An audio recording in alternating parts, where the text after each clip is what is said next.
Hello students, welcome back to our channel Mathematica. मेरा नाम है तनिष गुप्ता और मैं हूं आपका मैथ्स टीचर। अब हमने पिछले लेक्चर में हमने स्टडी किया था इंट्रोडक्शन, जो कि linear equation in two variables के बारे में हमने इंट्रोडक्शन पढ़ा था। अब हम इस लेक्चर में linear equation in two variables का सॉल्यूशन कैसे निकालते हैं और उसके कुछ इंपॉर्टेंट पॉइंट्स। तो सबसे पहले solution of the linear equation in two variables क्या होता है?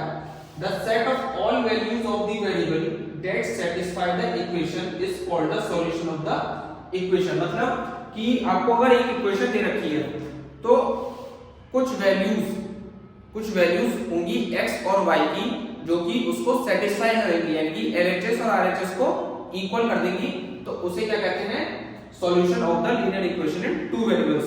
जैसे कि हम एक एग्जांपल कंसीडर करते हैं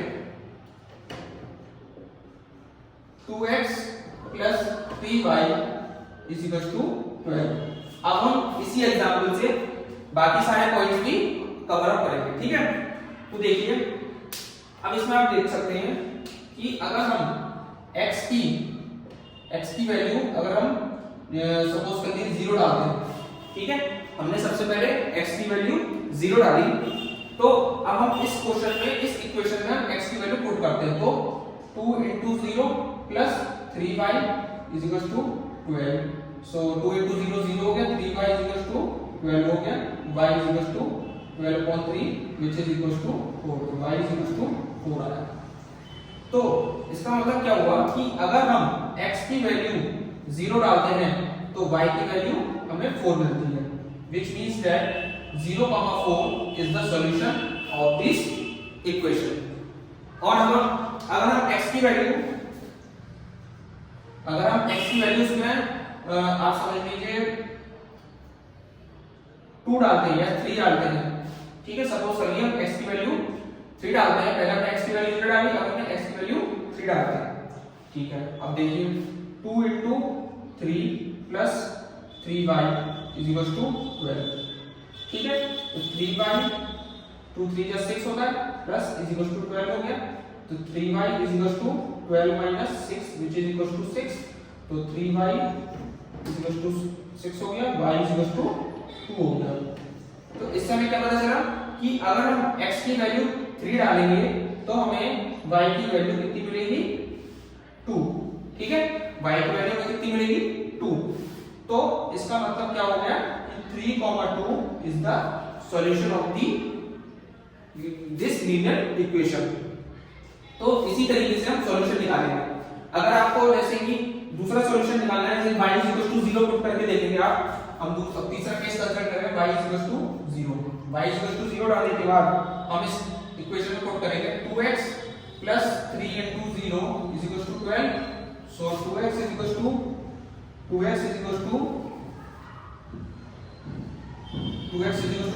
x is equal to 6। तो इससे हमें तीसरा सॉल्यूशन क्या मिला कि 6,0 is the solution of this equation। अब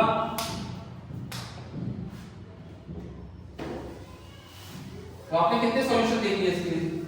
3 सॉल्यूशन देख लिए। अगर हम चाहें तो और भी सॉल्यूशन इसमें हम निकाल सकते हैं by putting 1 by 1 of different values of x and y, ठीक है? तो इससे हमें एक पॉइंट और मिलता है कि a linear equation in two variables has infinitely many solutions, ठीक है? एक linear equation in two variables की इसकी कितनी भी सॉल्यूशंस हो सकते हैं, कि इनफाइनाइट सॉल्यूशंस हो सकते हैं। अब ये दो पॉइंट्स कंसीडर करते हैं। The same number is added, the solution of the linear equation is not affected. मतलब सॉल्यूशन जो होगा लीनियर इक्वेशन का इफेक्ट नहीं होगा, यानी कि चेंज नहीं होगा जब हम ये दो कंडीशन रखते हैं। The same number is added to और subtracted from both the sides of the equation. Suppose कर लीजिए कि अगर ये हमारे को दे रखी है लीनियर इक्वेशन टू वेरिएबल्स में, अगर हम इसमें दोनों तरफ या फिर इसमें हम दोनों तरफ +5 जोड़ दें, ठीक है? दोनों तरफ +5 जोड़ दो या दोनों तरफ -5 कर दो। तो इस इक्वेशन का जो नई इक्वेशन बनेगी इसका सॉल्यूशन में कोई इफेक्ट नहीं पड़ेगा, आपके सॉल्यूशन वही, ठीक है।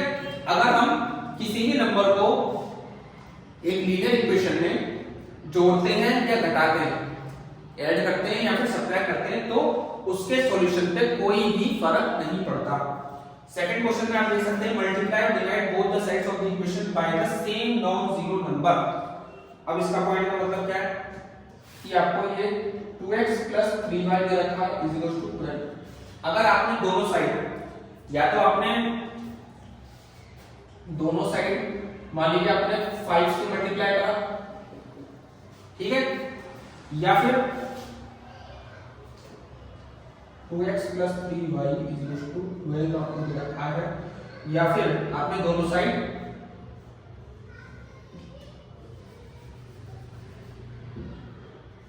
आपने 5 से डिवाइड किया, यानी कि पॉइंट का मतलब मल्टीप्लाई और divide both the sides by the equation, multiply या divide both the side by of the equation by the same non zero number. इनकी नंबर हमारा नॉन जीरो होना चाहिए, कि जीरो नहीं होना चाहिए, तो उस पे उसके सॉल्यूशन पे फिर भी कोई फर्क नहीं पड़ेगा। तो ये दो पॉइंट्स आपके बहुत इंपॉर्टेंट है, ये आपको याद रखने हैं बस, ठीक है।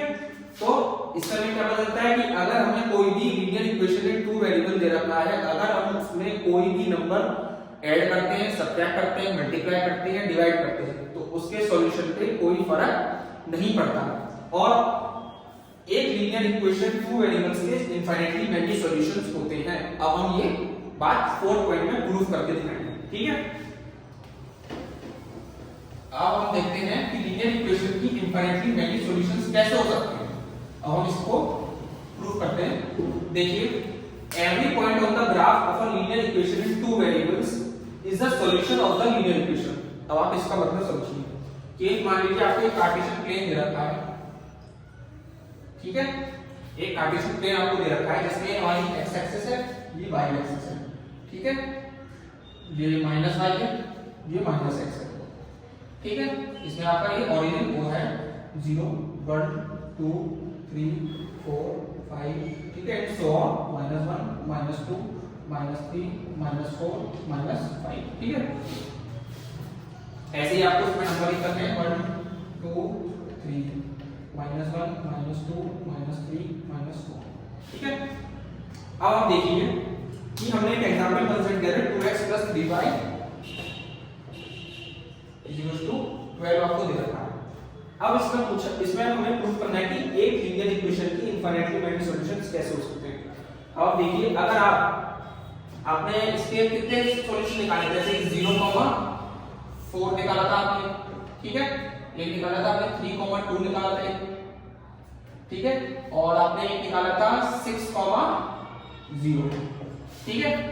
ये इसके सॉल्यूशंस है। अगर हम इस सॉल्यूशंस को इस पे प्लॉट करते हैं, देखिए 6 पहले 0,4 को प्लॉट करते हैं, तो 0,4 0 हमारा x एक्सिस पे और 4 हमारा इधर आएगा,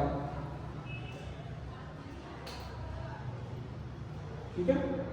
तो 0,4 आपका ये पॉइंट हो गया, और 3,2 आपका कौन सा पॉइंट हो गया, 3, और ये आपका 2, ठीक है, ये आपका 3,2 हो गया, और 6,0 आपका कौन सा हो गया, ये आपका 6 हो गया, ठीक है, 6,0 आपका ये पॉइंट हो गया, ठीक है। तो ये हमने इन पॉइंट को एक स्केल से खींच के ज्वाइन कर दिया, ठीक है। तो आपको ये मालूम पता चल रहा कि आपको ये मालूम पड़ा कि अगर हम इस इक्वेशन को कार्टेशियन प्लेन पे प्लॉट करते हैं, तो ये हमारी लाइन बन के आती है, ठीक है। ये जो लाइन हमें रिप्रेजेंट कर रही है वो इस लीनियर इक्वेशन को रिप्रेजेंट कर रही है, ठीक है। तो इनफाइनाइटली मेनी सॉल्यूशंस कैसे हो गए।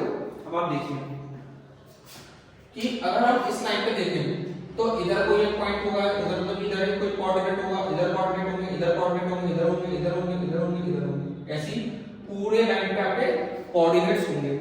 अब कार्टेशियन प्लेन तो आप छोटा सा बनाते हैं, लेकिन जो ये लाइन जाती है ये इंफिनिटी तक जाती है, ये लाइन आती है, ये भी इंफिनिटी तक जाती है, तो ये लाइन भी आपकी इंफिनिटी तक जाएगी। अगर ये लाइन इंफिनिटी तक जाती है तो इसके कोऑर्डिनेट्स भी इंफिनिटी तक होंगे। तो अगर कोऑर्डिनेट्स इंफिनिटी तक होंगे तो फिर उसके सॉल्यूशंस भी इनफाइनाइट होंगे। तो इसीलिए एक लीनियर इक्वेशन की जो कि दो वेरिएबल्स में होती है उसकी इनफाइनाइटली मैनी सॉल्यूशंस होते हैं। ये हमने बात आपको कैसे होते हैं, ये हमने बात आपको बता दी। मोreover every solution of the linear equation is a point on the graph of the linear equation। तो लीनियर इक्वेशन आपने इस लीनियर इक्वेशन का आपने ग्राफ बनाया है, तो इस पे हर एक पॉइंट, इसका हर एक पॉइंट, इस लाइन का हर एक पॉइंट इसका सॉल्यूशन होगा।